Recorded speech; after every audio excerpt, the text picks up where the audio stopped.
A whole generation of creatives is vanishing. In the music business, in media, in entertainment, it just feels like we keep hearing about layoffs every single day. And I don't know about you out there, but it's really got me to thinking a lot about the game, being a creative, and what that means in 2025. Let's get into it. So I just published a newsletter on my Substack. By the way, if you're not subscribed to Deluxe Edition, I'm going to leave a link down below. Make sure you're subscribed. And by the way, shout outs to all the paid subscribers. Really appreciate that. But I just put out a newsletter that went pretty viral on Substack, and I want to talk about it. So I was on LinkedIn, just kind of, scrolling and perusing. We're going to get into LinkedIn in a second because that place can be a lot right now. But I stumble upon Rich Antonello, who's the former CEO of Complex. He's now over at Uprocks. And he ran a post about what he says is sort of this like vanishing generation. Essentially, people who are mid-tier, they've been in the game about 20, 25 years. So they're not entry level, but maybe they're not like C-suite or the OGs yet. But this whole generation of creatives, it feels like they're vanishing. And as somebody who's coming up on my 20th year, I'm not there yet, but I'm slowly creeping up to it. I have to say that it really resonated with me. And I ran a newsletter about, this kind of idea that in many ways, myself, people I know, we're in like a very sort of confusing, frustrating, unknown place in the industry. And when I say industry, I mean like the music business, media, entertainment. But I'm sure a lot of you out there, regardless of like what industry you're in, you probably feel this right now, just with what's going on with budget cuts and the government. Like it's like nobody's safe, right? So I know people from like music journalists all the way to like lawyers and professors, like so many people are just on edge right now. And sometimes it feels like, we kind of played ourselves. This idea that we were sold this dream. You put your head down, you do the work, you come in early, stay late. I mean, my first industry experience was at CNN as an unpaid intern in Atlanta. So I had to literally pay to get myself to Atlanta. So I'm like paying them to not pay me. You're getting paid an experience, right? And then later I was an unpaid intern at Bad Boy. And I remember what was really hammered into our heads. And that was something very prevalent in the industry back then. It was about hustling, grinding. It didn't matter if you were underpaid or unpaid. It didn't matter sort of the environment, whether it was harassment, whether it was toxic. We just loved this idea of being in pop culture, having even some small hand in, in hip hop, because, we grew up idolizing these companies and the idea that you can actually work at these companies that you saw on the back of CDs or on television or in magazines. It truly was a dream come true. And in many ways, I'm very glad, right, that I earned my stripes in that era, because I think it's a golden era for a reason. And the work ethic we have, the resourcefulness, like you really, no wasn't an answer. Like figure it out, Google it, call somebody, you figure it out. Like it was very much that mentality. And I think that has built just a generation of really smart, resilient, resourceful people. And for that, I'm forever grateful. Even in the media, I mean, I came up at that blog era. So print was really kind of on its last legs.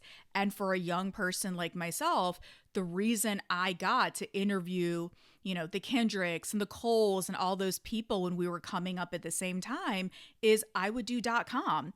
And .com for like the true day one journalists, that was something they weren't going to touch because they really saw that as a threat to print. .com paid less, you had to flip copy faster, but that was the way I was able to earn bylines in places like New York Magazine and Double XL and The Source, Rolling Stone, Vibe, like all of these places. So I do understand that, the times do change, and it's really important that you be malleable, be flexible. But I do think right now we are at an inflection point. The industry feels like it's going through very much a significant change. I mean, I'll just be honest with you. Most of the people I know at major labels have been laid off. And I'm not talking about like entry level assistants.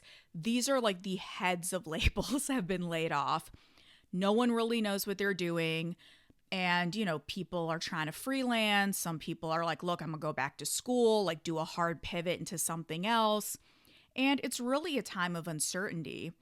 And what I really want this video, like my message is to anyone out there, whether you're creative or if you're just in this place where you've done something for 15, 20, 25 years, you're an expert, you have all these relationships, and now you sort of wonder, like, was I sold a dream?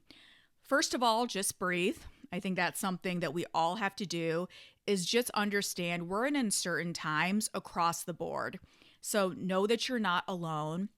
And it's also okay to be sad. It's okay to mourn that maybe the game that you thought you were getting into doesn't exist anymore, or at least not in the way that you thought it was going to exist. And that's okay. Take that time to mourn it, process it, and then also know that you're allowed to pivot, you're allowed to go back to school, you're allowed to reinvent yourself at any time. It doesn't have to be, only if you've been laid off or if it's your birthday or something like that. You get to choose who you are at any given moment. And this idea that you're sort of put into an arbitrary category or you have that label because you've always done one thing, that doesn't exist anymore. We're really in the era of the multi-hyphenate. I think as millennials, we came up we had like a recession, then we had COVID. Like we know instability. We are the masters of like freestyling, right? Like there's a reason that we are so entrepreneurial and resilient because we had to be. And I think it's really important to know that the work that you put in, all of that hard work and the relationships, the institutional knowledge, you should be proud of that. Now, maybe that means you're going to find a job within the same industry or at another company, or maybe you're not and you're going to go do something completely different. And I think it's really cool to have that open, optimistic mentality. Even for myself, like I started in this game wanting to like run a record label. Like I really wanted to run Def Jam, right? I never got that label job and I ended up working in digital marketing with a lot of the labels, then going into journalism and being on television and radio and an author. Like I would have never thought I would have all of these skill sets, working in streaming, working with all the tech companies, interviewing everyone from rappers to CEOs. And it's one of those things too that the message is really about being open. You never know what doors are going to open for you. So also just have that mentality and that mindset of the possibility. And, oftentimes people get very scared of change. It is understandably frightening, right? And as you get older, they say people tend to be more risk averse. And look, I get it.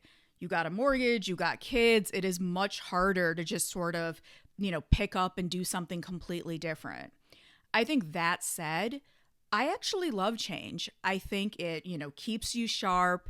It forces you to learn new skills. Even with this, I knew nothing about running a YouTube channel. And, if you watch my old videos, you can tell that I was very much learning what YouTube was.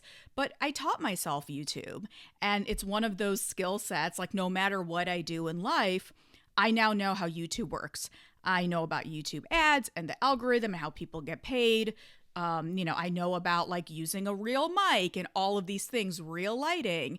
And I think it's so important that we constantly challenge ourselves, learn new skills, whether we're using it directly in our jobs or in something else. And also just to know that you're not alone right now.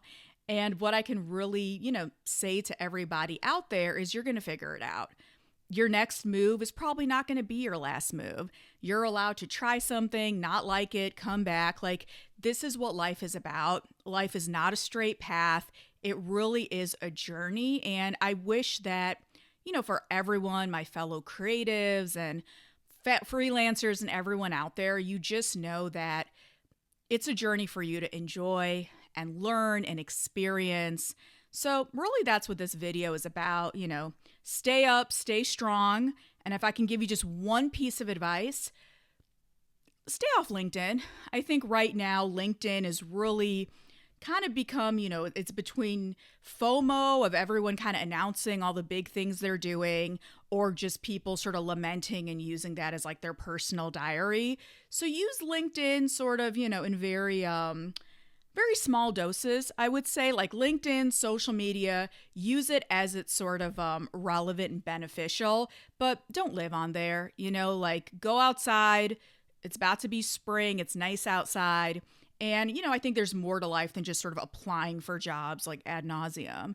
So I would say that like LinkedIn, social media, like definitely curate your experience on there.